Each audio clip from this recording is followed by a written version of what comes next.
Hello everyone and welcome to today's installment of Beyond the Mask. Today we'll be discussing the untold backstory of one of the Scream franchise's darkest serial killers, Mickey Alteiri. With a backstory like Mickey's, which was set up through pieces of dialogue in the final act of Scream 2, it's safe to understand why this character is often considered one of the most disturbing additions to the Ghostface catalogue. Unlike most of his fellow mask-wearing killers, Mickey had no real motive or purpose for doing what he did. There was no tragic backstory that could somewhat explain why this man would decide to hunt Sidney Prescott during her time at Windsor College. He did it because he could. So if there was no real motive, or if there wasn't any particular reason for Mickey's involvement in the events of 1998, what is his story? How did this seemingly normal teenager managed to infiltrate Sidney's life so easily without arousing suspicion? Sit back and relax as we discuss the dark, untold history of Mickey Alteiri. Mickey Alteiri was born sometime in the 1970s. His exact birth date is unknown, as his age is never specifically stated on screen. What is known though is that he was a student of similar age to Sidney Prescott, Randy Meeks and C.C. Cooper during the Windsor College massacre in 1998, placing him around the 19-plus age. Prior to his arrival at Windsor College, Mickey was already fascinated by serial killers and horror movies.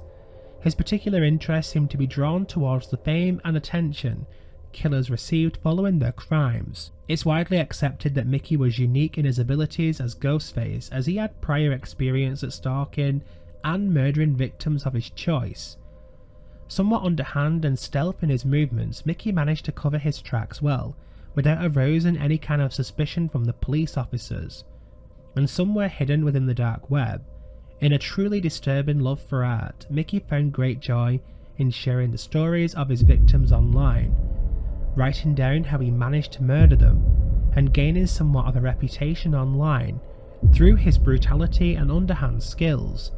It was this kind of dedication that attracted a vengeful Nancy Loomis to his work. Angry and driven by a thirst for revenge, Nancy managed to reach Mickey in the hopes of infiltrating Sidney Prescott's life. You see, Sidney had been stalked by Nancy's son, Billy, which ultimately led to his death during the final confrontation in Woodsboro in 1996. Nancy levelled all of the blame at Sidney for her son's death, and thus intended on making her pay for it. It would be difficult for Nancy to hide within plain sight, as Sidney was very aware of who she was. She also wasn't well equipped nor knowledgeable on how to take another human's life. This is where Mickey became useful to Nancy. Instructing him on patterns and specifics, Nancy helped Mickey become a student at Windsor College by paying for his tuition fee and allowing him to purposely get close to Sidney and her friends group.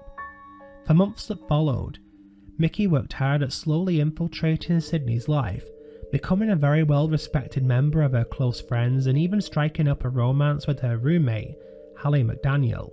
The dynamic between Mickey and Mrs. Loomis forever remains an interesting one.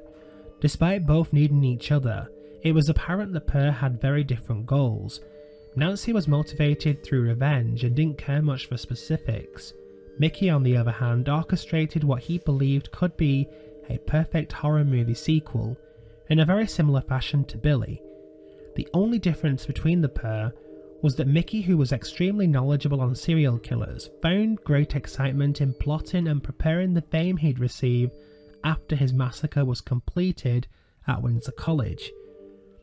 He was inspired by the likes of Jeffrey Dahmer and the media attention his particular murders attracted.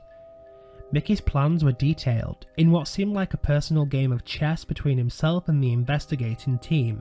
He created his own pattern of kills, with the idea of allowing the police to believe they understood his specific moves. He then changed the pattern, making his movements hard to predict. This sent the police into panic as they worked hard at attempting to guess who Mickey would target next, but he would then alter his pattern, leading to time spent on guesswork quite pointless. This was all part of the psychological games Mickey played even on the police at Windsor College. Never one to play safe, Mickey would continually toy with Sydney throughout the massacre. He often created patterns of doubt within her, and even begun an ongoing debate with Randy regarding most movie sequels being better than the originals, something he was alluding to himself. This is a side of Mickey's personality that is often overlooked. Mickey truly believed he was a better killer than Billy and Stu that came before. He was competitive, as his reputation was already strong on the dark web for his brutality and cunning kills. Following the report for the Windsor College massacre, it was noted how brutal Mickey's murders were, taking out police officers single-handedly, allowing himself to murder students in public without detection, and even managing to stealthily remove himself from plain sight during the murders. All of this contributed to his reputation as one of the darkest, most brutal serial killers to ever wear the Ghostface mask.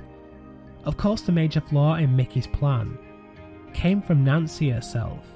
Nancy had no intention of seeking fame for the events of 1998, and thus often took it upon herself to commit murders that she felt benefited her cause more than Mickey's. During Mickey's final moments, it was understood that Nancy intended on framing Mickey for the murders and disappearing from plain sight once the case was closed. Thankfully, both were eventually killed, and their dark deeds were exposed.